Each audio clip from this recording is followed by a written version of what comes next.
Behold, your Lord said to the angels, I am going to place a vicegerent on earth. The Arabic word is khalifa. It means a representative or an emissary of mine. And they said, the angels said, will you place therein one who will spread corruption and shed blood, while we celebrate your praises and glorify your holiness? And God said, He said, truly I know what you do not know. See, that's the verse that hooked me. That's the verse that caught my attention. That's the one that kept on making me read the story again and again and again. Because listen to the way it begins. Behold, your Lord said to the angels, I am going to place a representative of mine on earth, a vicegerent of mine, an emissary, one who acts on my behalf. I thought, that's not the way it goes. You're not supposed to be placing man on earth in some positive role. You place man on earth as a punishment for his sin. Clearly, I knew the author didn't quite get the point. But still, it was an amazing line. But then I come to the next line, and it says, and the angels say, will you place therein one who will spread corruption and shed blood, while we celebrate your praises and glorify you? I looked at it again. I couldn't believe the question. I looked at that and I said, exactly. That would be my question. Why would you create this being, supposedly for some positive role, when he's capable of doing tremendous wrongdoing, when he could spread corruption and shed much blood?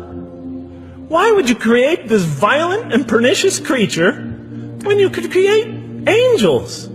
As the angels clearly say, well, we, the angels, celebrate your praises and glorify you. They were asking one of the most fundamental questions in the entire history of religion. Why create you, man, this utterly fallible creature, this creature who could rebel against God's will, who could do such tremendous wrongdoing, who could wreak havoc like no other creature on earth, when you can make them angels? That whole question, everything that I ever thought, everything that I ever experienced, everything that I ever knew was in that question. It was as if the author took my life and wanted to pick out exactly the right question to humiliate me, to provoke me, to anger me. Why create man, this most destructive and violent creature, when you could make them angels? And then look at the answer. And he said, God said, truly I know what you do not know. You know, in modern parlance, we would say, I know exactly what I'm doing. I read that and said, what? You know what you do not know? You know exactly what you're doing? Well, please inform me. Tell me what you're doing. You can't just get off that easy. You can't just tell me you know exactly what you're doing. Not after what I've been through. Not after you made me this way. And then I realized, of course, I was arguing with a God I didn't even believe in. And that would happen several times as I read through the Quran. And sometimes I would just get into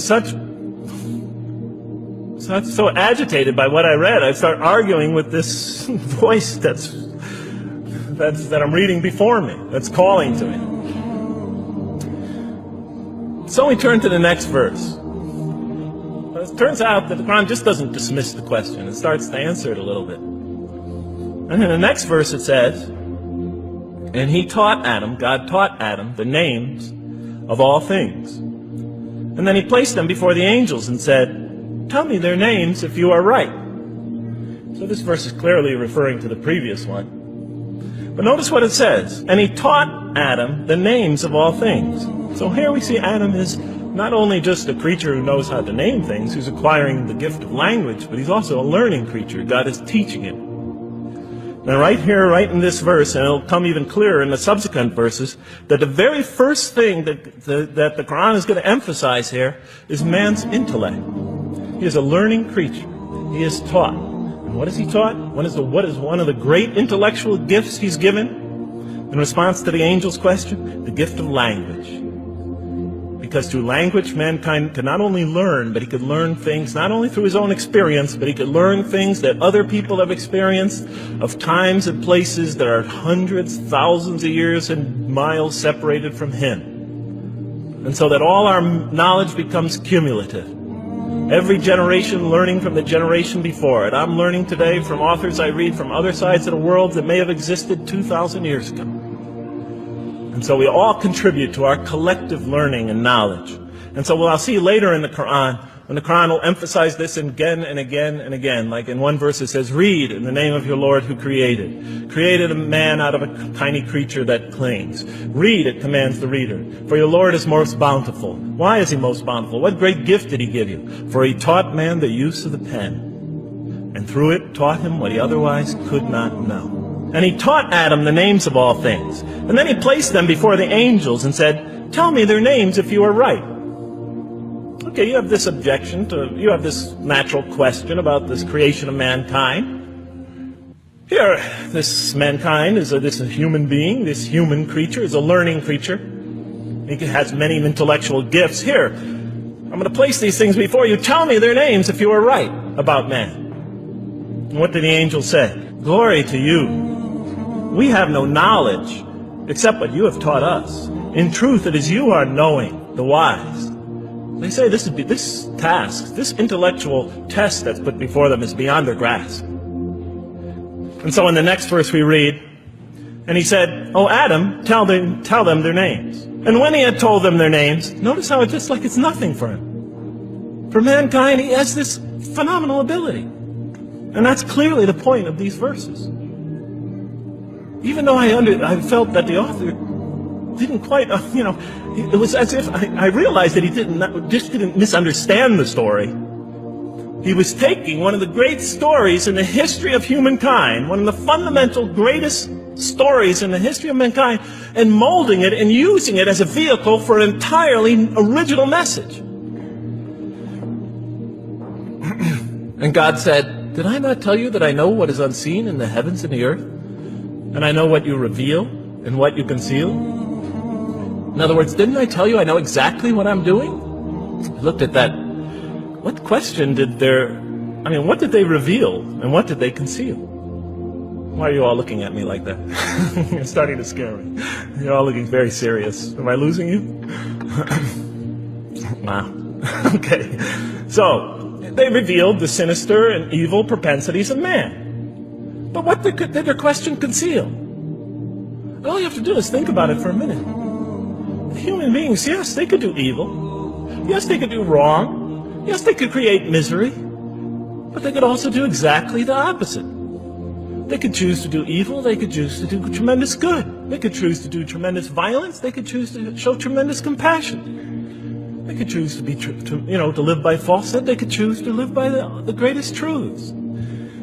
So we go on to the next verse. And behold, we said to the angels, bow down to Adam.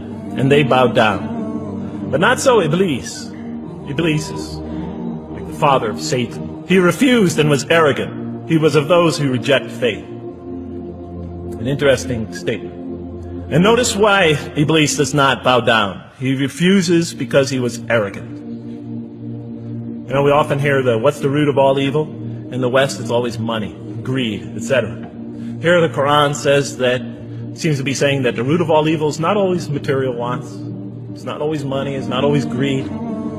At the heart of evil is arrogance. Putting yourself above all others. Of assigning to yourself special priority and neglecting the rights of others. O Adam, dwell you and your spouse in the garden and eat freely thereof what you wish. But come not near this tree, for you will be among the wrongdoers. Then they make the mistake. But Satan caused them to slip and expelled them from the state in which they were. And we said, go all you down, some of you being enemies of others, will be adversaries of others. Some of you will be adversaries of each other, and on earth will be your dwelling place and provision for a time. Let's go back from where we started. First, mankind is being taught. We see he's an intellectual being. Then we show he's a moral being. Moral being means he's a being that's going to have to make choices.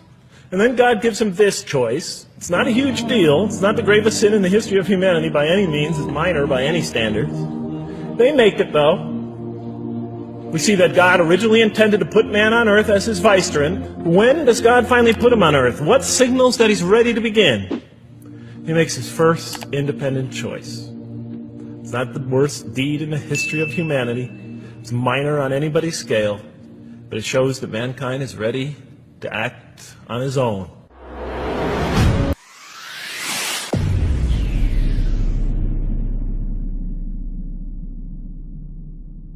إذا كنت من المتابعين الجدد اشترك الآن في القناة ليصلك الجديد بالضغط على الزر الأحمر أسفل القناة مع تفعيل الجرس، ولا تنسوا دعم المقطع بلايك. شكرا لكم جزيل الشكر.